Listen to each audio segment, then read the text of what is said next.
Assalamualaikum warahmatullahi wabarakatuh. Perkenalkan, nama saya Mas Hanum Aprilia, mahasiswi semester 3 UIN Sunan Ampel, Surabaya. Di sini saya akan menjelaskan tentang bagaimana sih konsep bermasyarakat untuk memenuhi ujian akhir semester mata kuliah Tafsir Syiasi. Pertama, saya akan menjelaskan tentang pengertian masyarakat. Nah, menurut konsep sosiologi, masyarakat adalah perkumpul seorang bersama, hidup bersama dengan saling berhubungan dan saling mempengaruhi. Jadi kesimpulannya adalah masyarakat itu adalah kumpulan sekian banyak individu mulai dari yang kecil ataupun besar yang terikat oleh satuan, oleh adat dan hidup bersama.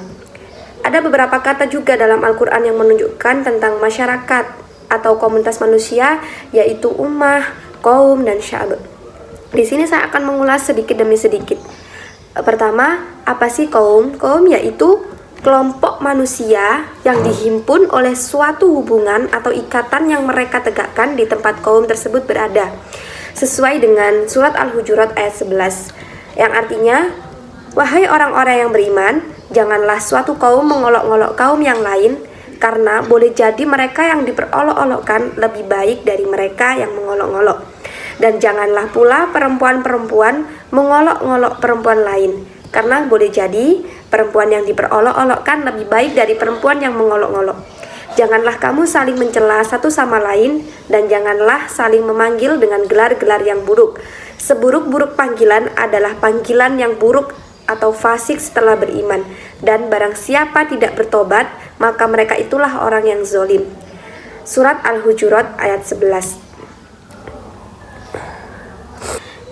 Next, penjelasan selanjutnya yaitu mengenai asbabun nuzul surat Al-Hujurat ayat 11 yang sudah saya bacakan artinya tadi. Nah, surat Al-Hujurat ini berisi petunjuk tentang apa yang harus dilakukan oleh seorang mukmin terhadap mukmin lainnya.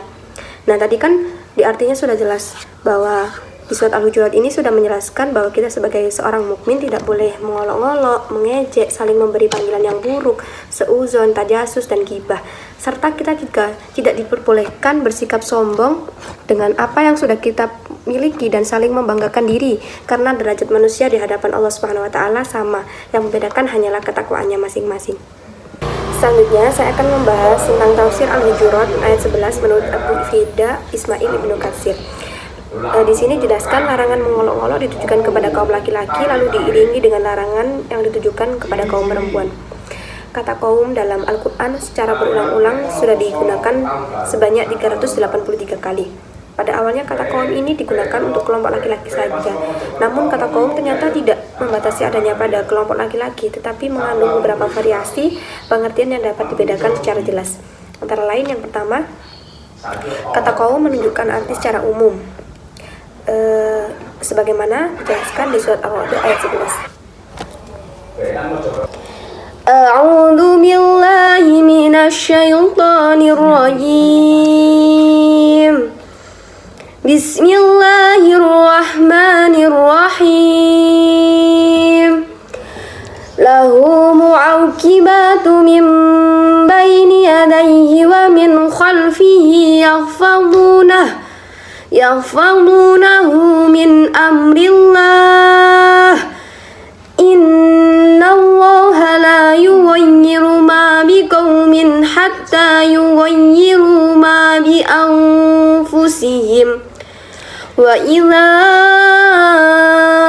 aradallahu biqaumin su'an fala maraddalah wa ma lahum min dunihi min wal. Artinya, baginya manusia ada malaikat-malaikat yang selalu menjaganya bergiliran dari depan dan belakangnya. Mereka menjaganya atas perintah Allah. Sesungguhnya Allah tidak akan mengubah keadaan suatu kaum sebelum mereka mengubah keadaan diri mereka sendiri. Dan apabila Allah menghendaki keburukan terhadap suatu kaum, maka tak akan ada yang dapat menolongnya dan tidak ada pelindung bagi mereka selain Dia. Di sini selanjutnya saya akan menjelaskan tentang konsep bermasyarakat dalam surat Al-Hujurat ayat 12. Langsung saja artinya, wahai orang-orang yang beriman, jauhilah banyak dari prasangka, sesungguhnya sebagian prasangka itu dosa, dan janganlah kamu mencari-cari kesalahan orang lain, dan janganlah ada di antara kamu yang menggunjing sebagian yang lain. Apakah ada di antara kamu yang suka memakan daging saudaranya yang sudah mati?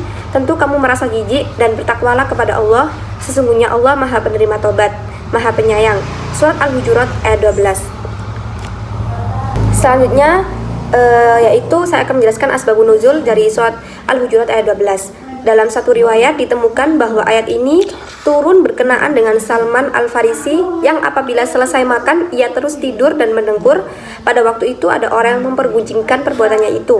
Maka turunlah ayat ini yang melarang seseorang mengumpat atau menceritakan aib orang lain. Selanjutnya saya akan menjelaskan tentang tafsir Al-Hujurat ayat 12 menurut Ahmad Mustafa Al-Managi. Janganlah kamu menceritakan sebagian dari yang lain dengan sesuatu yang tidak ia sukai ketika ia tidak ada. Adapun yang dimaksud di sini adalah menyebut-nyebut dengan terang-terangan atau dengan isyarat atau dengan cara lain yang bisa diartikan sebagai perkataan. Karena itu semua berarti menyakiti orang yang digunjing dan memanaskan hatinya serta memecah belah suatu jamaah. Karena menggunjing memang merupakan api yang menyala. Ia tak akan membiarkan satu pun dan tak akan menyisakan. Maka dapat ditarik kesimpulan dari surat Al-Hujurat ayat 11 dan ayat 12 tadi. Kita sebagai sesama mukmin terhadap mukmin lainnya dan hidup sebagai bermasyarakat harus dilandasi dengan rasa persaudaraan atau ukhuwah, disertai dengan etika yang baik agar meningkatkan ketakwaan serta larangan berburuk sangka, menggunjing, memanggil saudaranya dengan gelar yang buruk. Dan perlu adanya pemahaman terhadap konsep masyarakat yang ideal untuk mengembangkan konsep pendidikan. Sekian, apabila ada salah kata mohon maaf. Wassalamualaikum warahmatullahi wabarakatuh.